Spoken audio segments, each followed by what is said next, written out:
السلام علیکم دوستو، کیسے ہو آپ سب؟ میں ہوں عریج اور آپ ہیں اس وقت میرے یوٹیوب چینل عریشہ ناولز پہ۔ دوستو، سردی کیا کہتی ہے؟ آپ سے سردی باتیں کرتی ہے کہ نہیں کرتی؟ مجھے تو کہتی ہے میں آخری دفعہ آئی ہوں، اس کے بعد نہیں آؤں گی، تو اس دفعہ میں پہن لیتی ہوں یعنی کہ بہت سردی ہے یار، اٹھا بیٹھا نہیں جا رہا۔ ایک دفعہ بستر میں گھس جاؤ تو دل نہیں، بلکہ ایک جگہ چھوڑ کر دوسری جگہ بیٹھنے کا دل نہیں کرتا، اتنی زیادہ سردی ہے۔ اور جیسا کہ میں نے آپ کو بتایا ہوا ہے کہ میری خالہ اور ان کے چھوٹے بچے آئے ہوئے ہیں اپنی چھٹیاں انجوائے کرنے کے لیے اپنی اموں کے گھر میں، اور وہ اموں کو کچھ نہیں کہتے، وہ ہمیں کہتے ہیں، ہمیں نچا کے۔ ویسے آج ہمارے زلزلہ بھی ہوا ہے، آپ مجھے بتائیے گا آپ لوگ سیف ہو، اور کون کون سے علاقے میں زلزلہ ہوا ہے یہ بھی بتائیے گا یار۔ ہماری تو سچی بات بتاؤں گی، پہلے تو مجھے بالکل پتہ نہیں چلا، میں حالانکہ بچوں کے ساتھ ناچ گا رہی تھی، کھیل رہی تھی، ہم بھاگم بگائی کھیل رہے تھے، اور اچانک سے ہوا ہے زلزلہ، اور مجھے تو بالکل کوئی اشارہ نہیں ہوا، کچھ پتہ نہیں چلا کہ ہوا بھی ہے یا نہیں ہوا۔ میری آپی نے بھی شور مچایا، عریج بھاگنا مت، کیونکہ مجھے بڑی گندی عادت ہے، میں جیسے ہی مطلب ہوتی ہے نا اس طرح کی کچھ، مجھے زلزلے سے اتنا زیادہ خوف آتا ہے۔ مجھے اس دنیا میں صرف 2 چیزوں سے ڈر لگتا ہے، ایک سانپ سے اور دوسرا زلزلے سے۔ تو یہ اچانک جب زلزلہ ہوا ہے نا تو مطلب کیا ہی حالت تھی، میں آپ لوگوں کو کیا ہی بتاؤں، اور ڈر تو مجھے بہت زیادہ لگا تھا۔ سوری، یہاں پہ شور ہو رہا ہے، میں اپنی جگہ چینج کر لیتی ہوں۔ تو اس طرح سے ہم فائنلی جگہ چینج کر چکے ہیں یار۔ میرے گھر والے میرے دشمن بنے ہوئے ہیں، جہاں پہ میں بیٹھ کے ریکارڈنگ شروع کرتی ہوں وہیں کوئی نہ کوئی آ جاتا ہے، پھر مجھے جگہ چینج کرنی پڑتی ہے، اور سردی میں میرا دل نہیں کرتا کہیں بھی آنے جانے کا۔ اب بھی میں فائنلی اپنے کمرے میں آ چکی ہوں، آپ بھی اپنی میٹنگ ختم کر چکی ہے، اب میں اپنے بستر میں گھس چکی ہوں، اور میں آرام سے بیٹھ کے اب ریکارڈنگ کروں گی۔ اب مجھے کوئی بھی بلاتا رہے، عریج نے اپنے کانوں کے پردوں کو بند کر دینا ہے، اب تو میں کمرے سے باہر نہیں نکلوں گی۔ تو لیٹس اسٹارٹ آج کی ایپیسوڈ۔ ویسے آج کے ایپیسوڈ میں ایک بہت بڑا ٹوسٹ آنے والا ہے، آج کی سٹوری پوری چینج ہو جائے گی، آج مزہ آئے گا۔ زنان اور عبادت کے فینز الرٹ ہو جاؤ، کیونکہ آج سے بہت مزہ آنے والا ہے۔ لیٹس اسٹارٹ آج کی ایپیسوڈ۔ یار کچھ لوگ کہہ رہے تھے کہ یار اتنی ایکسائٹیڈ ہو کے کیوں بات کرتی ہو ریچ؟ یار میں ہر ٹائم ایکسائٹیڈ رہتی ہوں، مجھے نہیں پتا، بس میں رہتی ہوں تو رہتی ہوں۔ لیٹس اسٹارٹ آج کی ایپیسوڈ۔ شدت جنون قسط نمبر 52، تحریر عریج شاہ۔ آپ کو ذرا شرم نہیں آ رہی؟ ایک لڑکی کے بارے میں آپ اس طرح سے بات کر رہے ہیں۔ وہ اسے شرم دلانے کی کوشش کر رہی تھی۔ مجھے شرم نہیں آ رہی، کیونکہ جس لڑکی کے بارے میں بات کر رہا ہوں وہ میری بیوی ہے۔ ویسے میں بہت شریف انسان ہوں، لیکن تمہارے معاملے میں کسی طرح کی شرافت کا مظاہرہ میں کرنے نہیں والا، اسی لیے تیار ہو جاؤ اور کوئی دنگ کے کپڑے پہن کر آؤ، جس کے بعد تمہیں دیکھتے ہوئے میرے جذبات کنٹرول میں رہیں۔ اس کی طرف دیکھتے ہوئے جیسے اسے موقع دے رہا تھا۔ آپ ایک انتہائی بے شرم انسان ہیں، اور یہاں سے جاتے ہی میں یہ رشتہ ختم کر دوں گی۔ دیکھیے گا، جب میں بابا کو آپ کی یہ حرکتیں بتاؤں گی، بابا مجھے آپ جیسے بے شرم انسان کے ساتھ ایک لمحہ بھی نہیں رہنے دیں گے۔ وہ دھمکاتے ہوئے وہاں سے جانے لگی تھی کہ اچانک ہی زبر نے اس کا بازو پکڑ کر اسے اپنی طرف کھینچا، اور اس کی کمر میں ہاتھ ڈالتے ہوئے اسے اپنے ساتھ لگا لیا۔ اس کا ٹھنڈا برف ہاتھ اس کی نازک سی کمر پر لگتے ہی اس کے جسم میں سنسنی سی دوہرا گیا تھا۔ اس کی ریڑھ کی ہڈی سنسنا اٹھی تھی، جبکہ وہ بڑی بے باکی سے اس کی کمر کو اپنے بازو کی لپیٹ میں لیتے ہوئے مزے سے اسے اپنے ساتھ جوڑ چکا تھا۔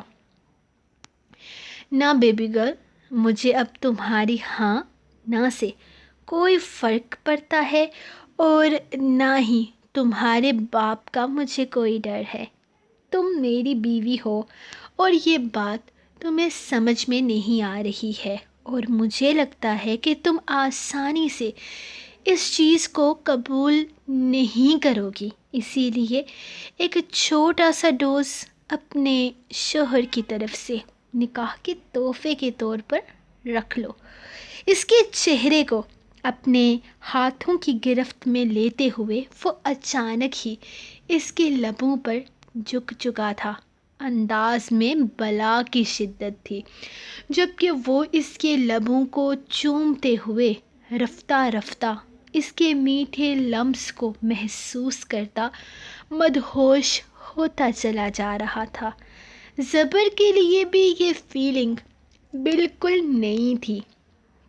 آج تک کسی لڑکی کو چھونا تو دور، آنکھ بھر کر دیکھنا تک اس کی فطرت میں شامل نہ تھا۔ ایسے میں ایک حسینہ آ کر خود اس کی باہوں میں گر گئی تھی، وہ بھی ایک جائز تعلق کے ساتھ جس سے وہ انکار نہیں کر سکتا تھا۔ یہ شاید اس کے صبر کا ہی پھل تھا جو وہ خود پر اب تک کنٹرول کر پاتا، جبکہ دوسری طرف تو حالت خراب ہو رہی تھی۔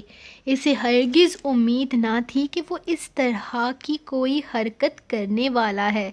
پہلے اس کا بنا اجازت اس طرح اس کے کمرے میں آ جانا اور پھر اسے بے باکی سے پورے استحقاق سے دیکھنا، اب اس کے لبوں پر اپنے لبوں کی قید جما لینا۔ وہ بھرپور مزاحمت کرتے اس کے کندھے پر مکوں کی برسات کر چکی تھی، لیکن کہاں وہ فولادی شخص اور کہاں وہ معصوم سی نازک حسینہ۔ اس کی مزاحمتوں کو وہ چٹکیوں میں اڑا رہا تھا۔ جب اس نے اس کے کندھے پر اپنے ناخنوں کا زور مارتے ہوئے اسکریچز ڈال دیے تھے، اس کی مزاحمت پر وہ اس کے لبوں کو آزاد کرنے کو تیار نہیں تھا۔ اس کی نازک سی کلائیوں کو اپنی مضبوط گرفت میں جکڑتے ہوئے وہ ہاتھ اس کی کمر کے پیچھے لگا چکا تھا، جبکہ اس کے لبوں کی گرفت مضبوط سے مضبوط تر ہوتی چلی جا رہی تھی۔ وہ کسی قیمت پر اس کو بخشنے کو تیار نہیں تھا۔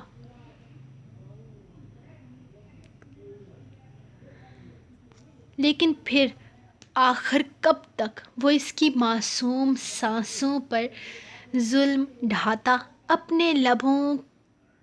اپنے لب اس کے لبوں سے جدا کرتے ہوئے اس نے بڑی بے باکی سے آنکھ دبائی تھی۔ سوری، زیادہ بہک گیا تھا۔ وہ کیا ہے نا کہ پہلی دفعہ کسی لڑکی کے لبوں کو چوما ہے۔ ایکسپیرئنس اچھا تھا اور تمہیں بھی یہ تحفہ پسند آیا ہوگا۔ محبت کی پہلی نشانی کو اپنے لبوں پر سجا کر رکھنا خوبصورت لگ رہی ہے۔ وہ اس کے نچلے لب پر چھوٹے سے نشان کو اپنے انگوٹھے سے چھوتے ہوئے بولا تھا۔ اس نے دھکا دے کر اسے پیچھے ہٹایا تھا۔ کوئی بکواس مت کرنا، کچھ سننے کے موڈ میں نہیں ہوں۔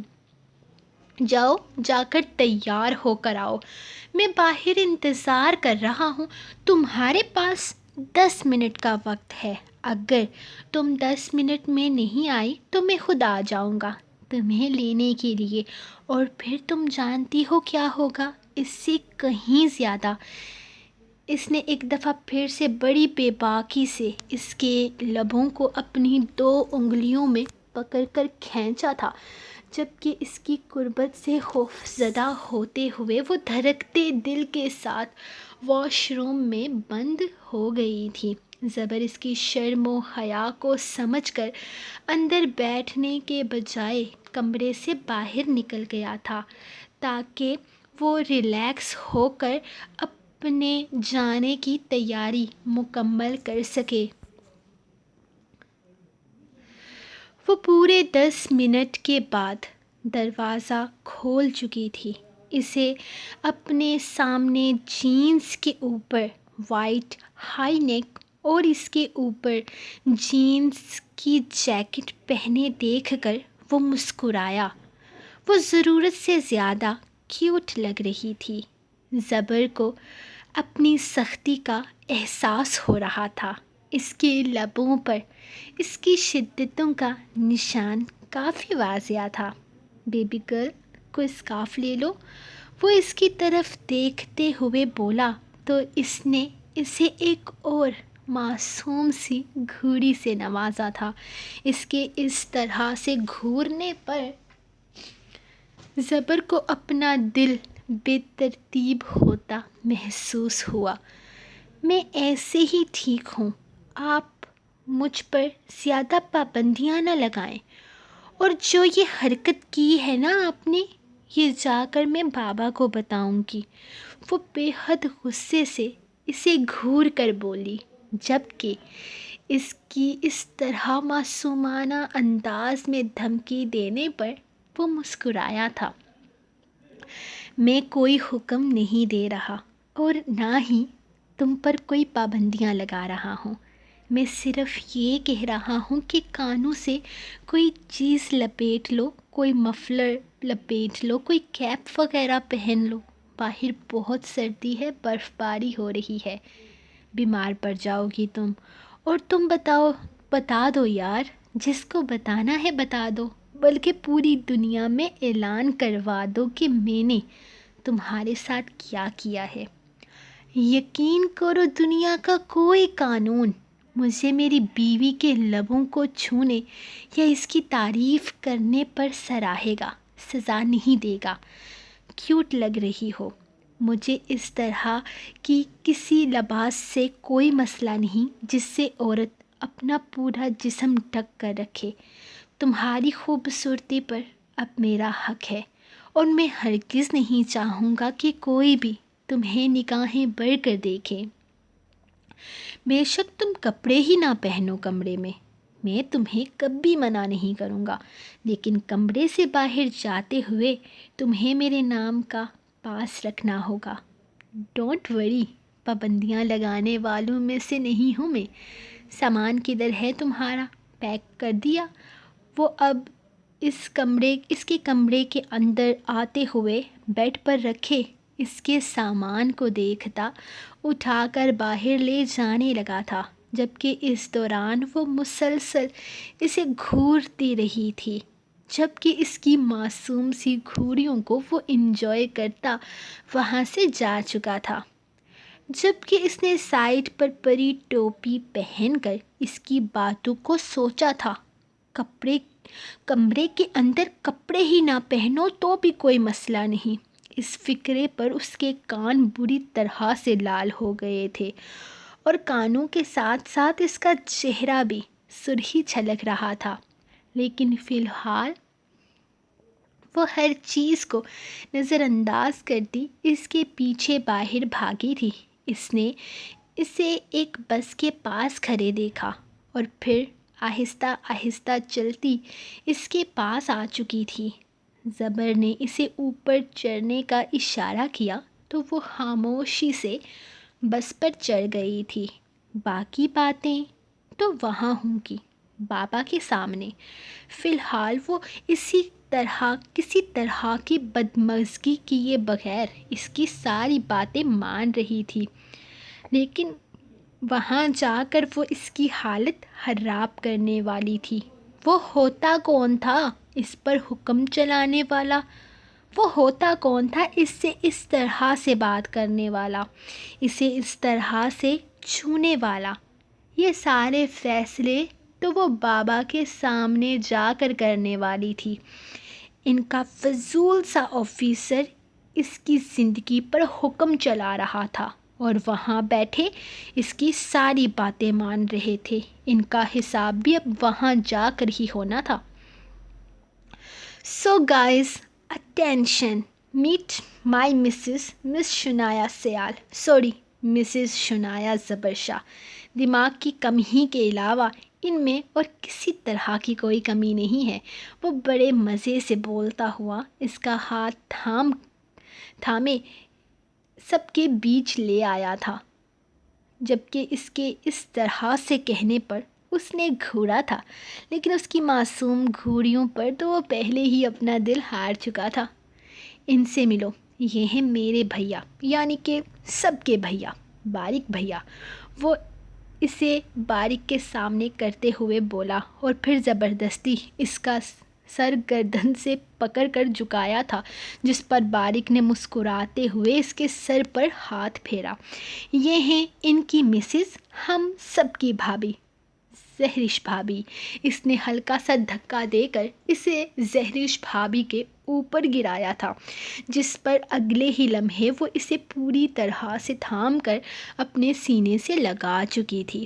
زبر بھائی کیا کر رہے ہیں آپ؟ ہم خود مل لیں گے اس سے، آپ کو زبردستی ملوانے کی ضرورت نہیں ہے۔ شنایا، ان سے ملو، یہ ہیں زران بھائی اور یہ ہیں ان کی مسز، ہم سب کی عبادت۔ یہ ہیں شہیر بھائی اور یہ ہیں ان کی مسز عروش۔ انہی کی شادی ہوئی تھی اور ہم انہی کے ہنی مون کے سلسلے میں یہاں سواد آئے تھے اور یہ ہم سب کو اپنے ساتھ یہاں لائے تھے۔ اور یہ ہیں ہم سب کی راج دلہاری، 4 بھائیوں کی اکلوتی بہن، یعنی کہ ہماری اکلوتی نند۔ اب کی بار وہ اسے عزا سے ملوا رہی تھی، جبکہ عزا اور عبادت سر جوڑے کچھ سوچ رہی تھی جب عروش بولی، ارے یار اتنا مت سوچو، یہ وہی لڑکی ہے جسے تم لوگوں نے شادی پر ریجیکٹ کر کے کہا تھا کہ یہ زبر بھائی کی بیوی نہیں بن سکتی۔ اس کے کہنے کی دیر تھی کہ وہ سب لوگ ہی عروش کی طرف دیکھنے لگ گئے، جو کنفیوز سی ہو کر شعر کے پیچھے چھپ گئی تھی۔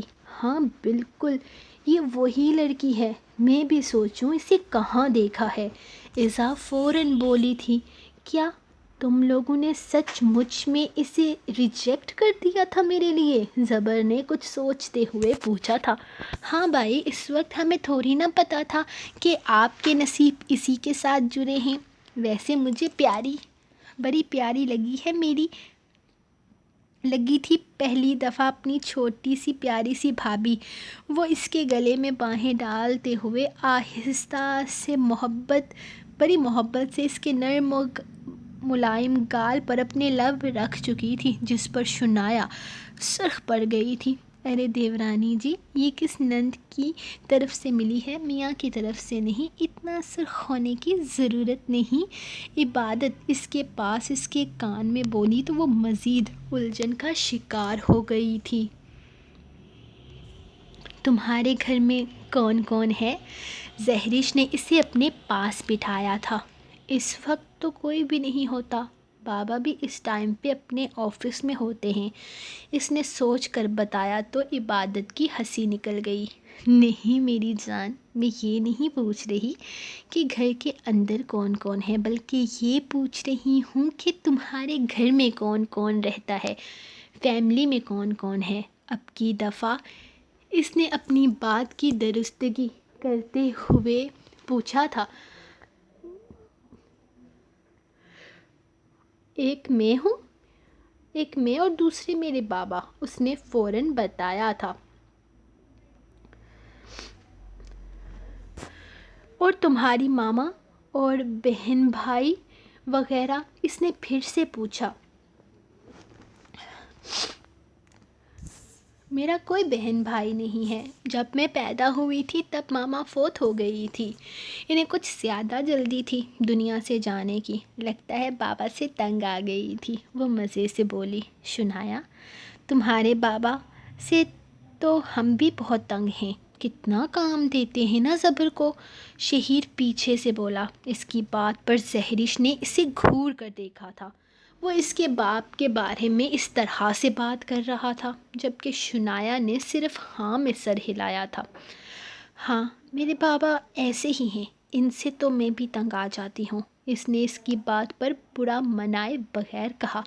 تو شنایا، تمہیں پالا کس نے؟ تمہارے بابا کے لیے اکیلے تمہیں سنبھالنا مشکل ہوگا نا؟ زہرش نے پھر سے سوال کیا۔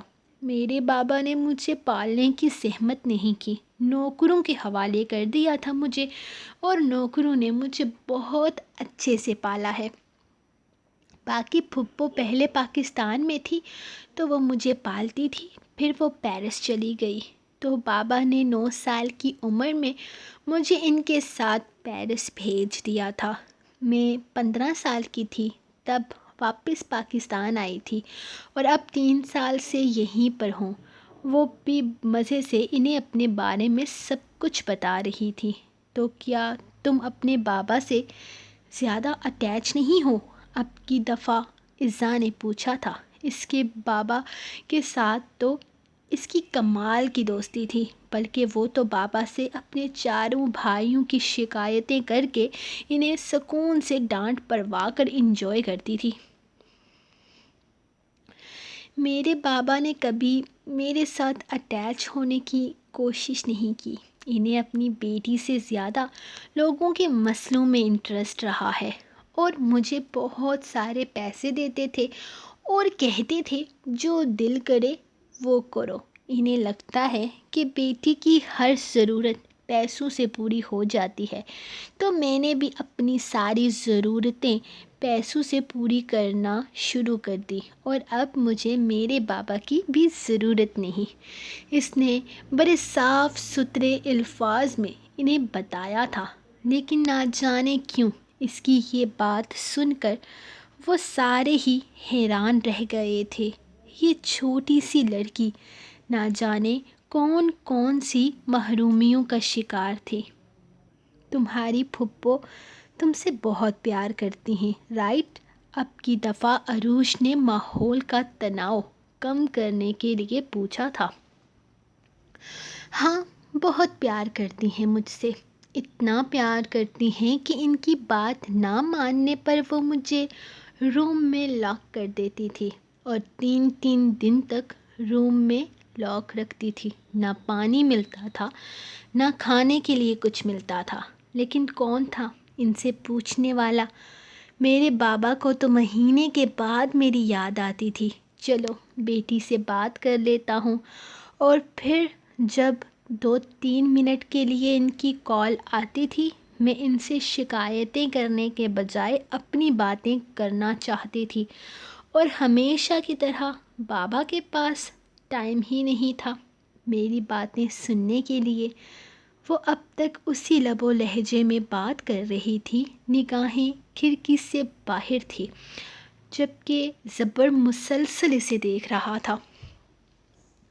تو پھر تمہاری پھپھو نے تمہیں واپس پاکستان بھیج دیا؟ عبادت کو بھی اس میں کچھ زیادہ ہی انٹرسٹ ہو گیا تھا، اسی لیے وہ بھی اس سے سب کچھ جاننا چاہتی تھی۔ نہیں، ایک دن گھر سے نمبر چوری کر کے میں نے اپنے اسکول میں پروفیسر کے نمبر سے بابا کو فون کیا تھا اور انہیں کہا تھا مجھے اپنی بہن کے شوہر سے بچا لیں، وہ مجھے گندی نظروں سے دیکھتا ہے۔ تب بابا نے پھپھو سے اس بارے میں بات کی کہ وہ مجھے اسی وجہ سے پاکستان بلانا چاہتے ہیں۔ پھپھو نے مجھے بہت مارا تھا اور کہا تھا کہ میں ہی غلط ہوں جو ان کے شوہر پر گندی نظر رکھتی ہوں، لیکن پھر بابا نے مجھے وہاں نہیں رہنے دیا۔ انہیں اپنی بیٹی پر یقین تھا اور میں پاکستان آ گئی، لیکن یہاں آنے کے بعد بابا نے مجھے دنیا کی ساری آزائشیں دے دی، لیکن باپ کا سہارا یا باپ کا پیار دینا بھول گئے، اور اب تمہیں ان کے پیار کی ضرورت نہیں۔ زبر جو کب سے باہر کی طرف نگاہیں کیے اسے دیکھ رہا تھا، بولا تو اس نے نگاہیں پھیر کر اس کے چہرے کی طرف دیکھا۔ مجھے اب کسی کے پیار کی ضرورت نہیں، میں اکیلے بہت خوش، بہت مطمئن ہوں، مجھے اب کچھ بھی نہیں چاہیے اپنی زندگی سے۔ وہ اس کی آنکھوں میں آنکھیں ڈالے بولی تھی، لیکن ہم سب تمہیں بہت پیار دیں گے تم جب ہمارے پاس آ جاؤ گی۔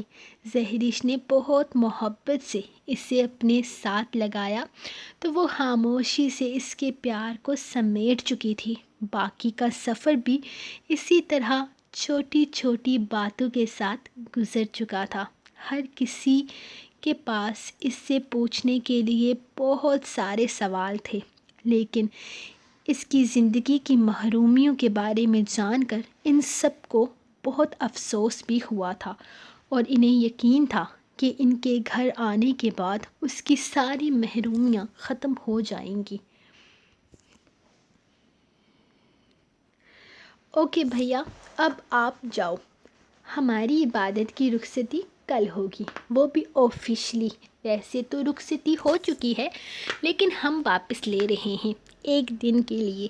عزا تو خوشی سے پھولے نہ سما رہی تھی یہ جان کر کہ عبادت پھر سے اس کے پاس آ گئی ہے۔ بے شک ایک دن کے لیے ہی صحیح، لیکن وہ اس کے پاس آ تو گئی تھی۔ وہ اسے خوب ساری باتیں کر سکتی تھی اور پھر اس نے چلے جانا تھا، اور پھر پتہ نہیں زران کب اسے لاتا۔ وہ ابھی سے ہی اسے فکر لاحق ہو گئی تھی۔ اب تو شاید اسے عبادت کے پاس خود ہی صبح شام چکر لگانے پڑیں گے۔ ظلم کر رہی ہو تم، ابھی مجھے میری بیوی دیے ہوئے وقت ہی کتنا ہوا تھا کہ واپس مانگنے آ پہنچی۔ مانگنے والی، جمعرات کو آیا کرو۔ وہ باریک سے گاڑی کی چابی لیتے ہوئے عزا کو تنگ کر رہا تھا، جبکہ عبادت بہت خوش تھی۔ ہاں، آپ نے مجھے مانگنے والی کہا؟ اگر میں مانگنے والی ہوں تو پھر آپ بھی مانگنے والی کے بھائی ہوئے نا؟ وہ دانت نکالتے ہوئے بولی تو اب کی بار شہیر اور زبر نے کہکا لگا کر اسے چرایا تھا۔ مطلب تم نے ایکسپٹ کر لیا کہ تم مانگنے والی ہو؟ زران منہ پہ ہاتھ رکھتے ہوئے اسے اس بات کا احساس دلانے لگا تھا کہ وہ اسے تنگ کرنے کے چکر میں اپنا کام خراب کر گئی ہے۔ نہیں نہیں، میں نے ایکسپٹ نہیں کیا، وہ فوراً بولی تھی، لیکن زران نے تو اب اس کی بات کو پکڑ لیا تھا۔ لیکن ابھی تو تم نے کہا کہ میں مانگنے والے کا بھائی ہوں۔ میں تو بس ایک ہی کا بھائی ہوں نا، وہ اسے دیکھتے ہوئے بولا، جبکہ دادی امی کے سہارے باہر آ گئی تھی۔ وہ ان کے پاس جاتے ہوئے ان سے ملنے لگا، جبکہ عزا باتوں کے کھیل میں ہارتے ہوئے اسے اچھے خاصے مکوں سے نواز چکی تھی۔ میرا پیارا بچہ، وہ سب سے ملنے کے بعد اب زران کو اپنے ساتھ لگائے کھڑی تھی۔ پیارا نہیں، سب سے پیارا کہا کریں، ان کے چہروں کی جلن بھی تو دیکھا کروں۔ اس نے باریک شہیر اور زبر کی طرف اشارہ کیا جنہوں نے ناک سے مکھی اڑائی تھی۔ یہ لڑکی کون ہے؟ دادی کا دھیان سائیڈ پر کھڑی شنایا کی طرف گیا تھا، جو حیرت سے ان سب کو دیکھ رہی تھی۔ زبر نے اسے پاس آنے کا اشارہ کیا۔ آپ سب کی بہو ہے، میرا مطلب ہے میری منکوہا۔ کہانی لمبی ہے، آرام کر کے سناؤں گا، فی الحال سفر نے بہت تھکا دیا ہے مجھے۔ تم تب تک سب گھر والوں کے ساتھ بیٹھ کر انجوائے کرو، میں تمہیں تقریباً 3 بجے گھر چھوڑ آؤں گا۔ کیا مطلب؟ مجھے ابھی جانا ہے؟ وہ اسے دیکھتے ہوئے کافی اونچی آواز میں بولی تھی، جب زبر کی ایک گھوری نے اس کی آواز کو اپنے آپ کم کر دیا۔ شنایا، جو میں نے کہا ہے وہ کرو۔ میں نے تمہیں آرام سے سمجھایا نا کہ میں تمہیں 3 بجے چھوڑ آؤں گا، تو پھر فضول بحث کرنے کا کیا مطلب ہے؟ ان لوگوں کے ساتھ تمہیں فیوچر میں رہنا ہے، اگر تھوڑا سا وقت ان کے ساتھ گزار لوگی تو کچھ نہیں ہو جائے گا۔ یہاں بیٹھو، سب کے ساتھ باتیں کرو، اپنے بارے میں بتاؤ، کچھ ان لوگوں کے بارے میں جاننے کی کوشش کرو۔ زندگی گزارنی ہے تم نے ہم سب کے بیچ میں، اس طرح بھاگنے کی یا پھر ان سب چیزوں کو اگنور کرنے کی ہرگز ضرورت نہیں ہے۔ ہمارا نکاح ہوا ہے اور یہ نکاح عارضی نہیں ہے۔ میں اپنے رشتوں کو لے کر بہت فیئر ہوں۔ میں ہمیشہ سے اس بات پر یقین رکھتا ہوں کہ شادی اس سے کرو جس کے ساتھ زندگی گزارنی ہے۔ میں نہیں جانتا ہماری شادی اس طرح سے کیوں ہوئی، یا یہ سب کچھ ہماری قسمت میں کیوں لکھا تھا، لیکن ہمارا نکاح ہوا ہے اور میں ساری زندگی اس نکاح کو نبھانے کا ارادہ رکھتا ہوں۔ تم بھی قسمت کا کھیل لکھا سمجھ کر قبول کرو، اور یقین کرو میں تمہارے حق میں برا ہرگز ثابت نہیں ہوں گا۔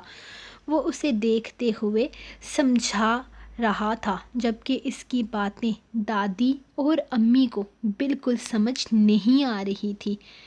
یہ تو کیا کہہ رہا ہے زبر؟ یہ لڑکی کون ہے اور تم اس سے اس طرح سے بات کیوں کر رہا ہے؟ نکاح ہوا ہے؟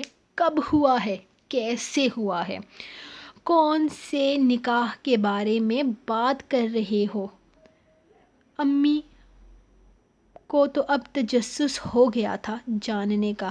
امی، یہ لڑکی شنایا سیال ہے، میرے ڈی ایس پی سیال صاحب کی بیٹی۔ ہم وہاں کچھ پٹھانوں میں پھنس گئے تھے۔ ان پٹھانوں کی شرط یہ تھی کہ ہم واپس اسی شرط پر جا سکتے ہیں جب ہم ایک دوسرے سے نکاح کریں، اور یہ نکاح ہمیں مجبوراً کرنا پڑ گیا ہے، اور اس کے بعد ہی ہمیں وہاں سے آزاد کیا گیا ہے۔ تو میں اسے یہی سمجھا رہا ہوں کہ ہمارا نکاح ہوا ہے اور ہمیں اس نکاح کو قبول کرنا ہے۔ ہمارا نکاح پورے اسلامک ریت و رواج کے مطابق ہوا ہے۔ نکاح نامہ یہ رہا آپ کے سامنے۔ اس نے اپنی جیب سے نکاح نامہ نکال کر ان کے حوالے کیا تھا، جو امی غور سے پڑھنے لگی۔ اس کے والد کو اس سب سچویشن کے بارے میں پتہ ہے، اور اب آپ لوگ بھی سب سمجھ رہے ہیں۔ میں نہیں جانتا کہ اس نکاح کو آپ لوگ کیا نام دیتے ہیں، لیکن میرے لیے یہ نکاح ہو چکا ہے، اور یہ لڑکی اب میری بیوی ہے، اور اب میں ساری زندگی اسی کے ساتھ گزاروں گا، کیونکہ میں اپنے آپ کو مزید کسی طرح کے امتحان میں نہیں ڈال سکتا۔ اور آپ لوگ بھی اسے قبول کیجیے۔ اور اپنی بات ختم کرتا اندر کمرے کی طرف چلا گیا تھا، سب کو حیران چھوڑ کر۔ اس کے بارے میں سب کچھ جاننے کے بعد امی تو یہ چاہتی تھی کہ جلد سے جلد شنایا کو یہاں اپنے گھر لے کر آئیں۔ اس بچی نے کیا نہیں سہا تھا۔ چھوٹی سی عمر میں وہ اپنی زندگی میں کیا کچھ نہیں برداشت کر چکی تھی، لیکن ابھی وہ تھی ہی کتنی سی۔ ابھی تو اس کی زندگی کی شروعات ہوئی تھی، ابھی تو اس نے جینا تھا۔ اتنی جلدی وہ لوگ رخصتی کے حق میں نہیں تھے۔ فی الحال تو فیملیز نے بیٹھ کر اس سارے مسئلے کو حل کرنا تھا۔ اس کے بعد ہی ان کا ارادہ تھا کہ شنایا کے 20-21 سال کے ہو جانے کے بعد ہی وہ رخصتی کی ڈیمانڈ کریں گے۔ دوسرا، زبر کی طرف سے تو انہیں کلیئر ہو چکا تھا کہ وہ اسی سے شادی کرنے کا ارادہ رکھتا ہے۔ سنو باریک بیٹا، تم ہی بچی کو گھر چھوڑ آؤ۔ زبر تو ایسا سویا ہے کہ اب اٹھنے کا نام ہی نہیں لے رہا۔ اس کے بابا پریشان ہو رہے ہوں گے۔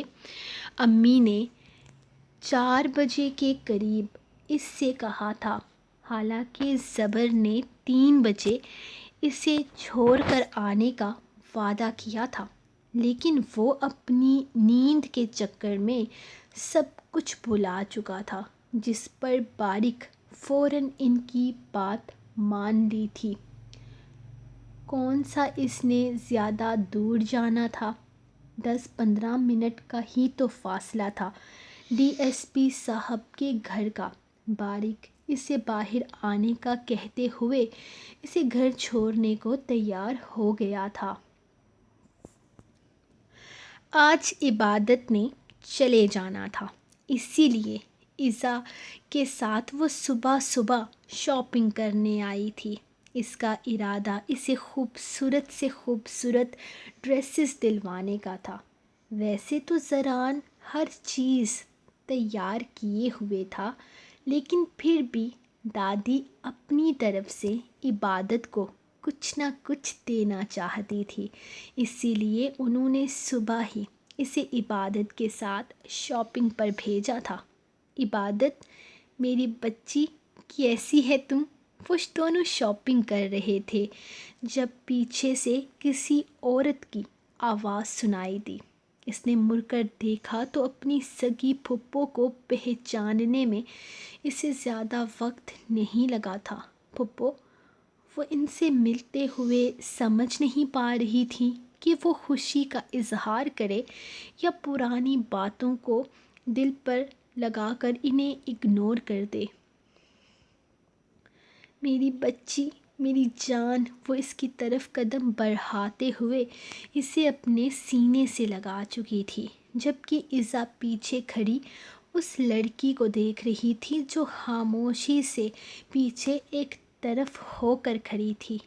میں ٹھیک ہوں پھپھو، آپ کیسی ہیں اور آپ یہاں کیسے؟ اس نے خوش دلی سے پوچھا۔ ہاں ہاں، میں بالکل ٹھیک ہوں۔ اس سے مل، یہ ہے میری بہو، ریشم نام ہے اس کا۔ فاروق کا دل آیا ہے اس پر، نہ ذات دیکھی نہ بلادری دیکھی، بس شادی کروں گا تو ریشم سے کروں گا۔ زیادتی ہوئی تھی اس کے ساتھ، اللہ اللہ، بہت بڑا کیس چلا تھا اس کا، باپ بہت لڑا، دیکھ انصاف نہیں ملا۔ سامنے کوئی معمولی وکیل نہیں تھا۔ زران شاہ کا نام سنا ہوا ہے نا؟ پھپھو نے رازدانہ انداز میں پوچھا تو اپنے بھائی کے نام پر ایزا کے کان بھی کھڑے ہو گئے تھے۔ اس نے بڑے فخریہ انداز میں پھپھو کی طرف دیکھا تھا۔ اب اس کے بھائیوں کے تعریفوں کے پل بندھنے والے تھے۔ وہ تو خوشی سے سننے والی تھی۔ ارے اس نے ایسا کیس گھمایا کہ میں کیا ہی بتاؤں تمہیں۔ ایسا وکیل ہے نا وہ، اپنے سامنے کسی کو ٹکنے نہیں دیتا۔ ان لوگوں نے 4 مہینے تک کیس چلایا تھا، الگ الگ وکیلوں کو لے کر گئے تھے زران شاہ کے سامنے، لیکن انصاف نہ ملا۔ اب کوئی معمولی سا وکیل ہو تو انصاف بھی ملے نا۔ بڑا کوئی شاطر وکیل تھا، لمحوں میں، چٹکیوں میں اڑا گیا انہیں۔ وہ تو کیس میڈیا میں نہیں گیا، ورنہ ہم تو کسی کو منہ دکھانے کے قابل نہ رہتے۔ بعد میں نے سنا ہے کہ وکیل نے کوئی پیسے ویسے دلوائے تھے ان لوگوں کو، جہیز اچھا دیا ہے اس کے باپ نے، ورنہ میں تو کبھی منہ نہ لگاتی ایسی لڑکی کو۔ اوپر سے فاروق کا بھی ایسا دل اٹکا اس پر کہ کیا بتاؤں۔ پھپھو اپنے جلے دل کے قصے سنا رہی تھی، جبکہ وہ نظریں زمین پر گارے مسلسل انہیں سن رہی تھی۔ پھپھو نے اور کیا کیا کہا، اس نے تو جیسے سنا ہی نہیں تھا۔ وہ تو بس پیچھے کھڑی نظریں جھکائے ریشم کو دیکھ رہی تھی، جس کی حالت سے کہیں سے بھی وہ نئی نویلی دلہن جیسی نہیں تھی۔ یہ تمہاری سگی پھپھو تھی؟ یہ کون سی بات کر رہی تھی؟ مجھے سمجھ میں نہیں آیا۔ کیا زران بھائی نے اس لڑکی کے حق میں کیس لڑا تھا یا خلاف؟ پھپھو سرگوشی نما آواز میں باتیں کر رہی تھی، اس لیے اسے سمجھ ہی نہیں آیا تھا کہ پھپھو کیا کیا بول رہی تھی، اسی لیے وہ کافی زیادہ کنفیوز ہو گئی تھی۔ اب وہ عبادت سے پوچھ رہی تھی جو خاموشی سے قدم اٹھا رہی تھی، جب اچانک ہی پیچھے سے کسی نے اسے اپنی باہوں کے حصار میں لیا۔ عزت تو چیخ اٹھی تھی زران کو دیکھ کر، جبکہ وہ اس کے حصار سے نکلتے مڑ کر اسے دیکھنے لگی تھی۔ وہ خوشباش چہرے کے ساتھ اس کے سامنے کھڑا اسے دیکھ رہا تھا، جبکہ عبادت کو تو اس کے چہرے کے پیچھے چھپا وہ چہرہ دیکھنا تھا جو ریشم کی زندگی برباد کر گیا تھا۔ تو محترمہ دلہن صاحبہ، آج شام لینے آ رہے ہیں آپ کو، وہ اس کے سامنے جھکا بول رہا تھا، جب عبادت کا ہاتھ پوری شدت سے اٹھا تھا اور اس کے منہ پر نشان چھوڑ گیا تھا، جبکہ اس کی اس حرکت پر زران کے ساتھ ساتھ ایزا بھی حیرت سے اسے دیکھنے لگی تھی۔ سو گائس، یہ تھی آپ لوگوں کی آج کی ایپیسوڈ. کیسی لگی آپ کو یہ ایپیسوڈ کامنٹ سیکشن میں بتائیے گا اور لائک لازمی کر دیجئے گا. اب یہ مت کہنا کہ ریشم کون ہے. پہلی ایپیسوڈ دوبارہ سے پڑھ لو، آپ کو خود ہی سمجھ میں آ جائے گا کہ ریشم کون تھی. اور لائک لازمی کر دینا. جیسا کہ میں نے کہا تھا کہ آج زران اور عبادت کی سٹوری میں ٹویسٹ آئے گا، تو ایز اے بگ ٹویسٹ اب اسی ٹویسٹ پہ پوری کہانی چلے گی. اور دامیار اور عیسیٰ کی شادی ہم جلد سے جلد، ہو سکتا ہے کہ ابھی اس ویک کی 2 قسطیں رہ گئی ہیں، جمعہ اور ہفتہ، جو نیکسٹ ویک کے پہلی 3 قسطوں میں ہم پکا رخصتی کروا دیں گے. اور جناب میں ملوں گی آپ کو نیکسٹ ایپیسوڈ میں. تب تک کے لیے اپنے اجازت اور دعا میں یاد رکھیں. اللہ حافظ.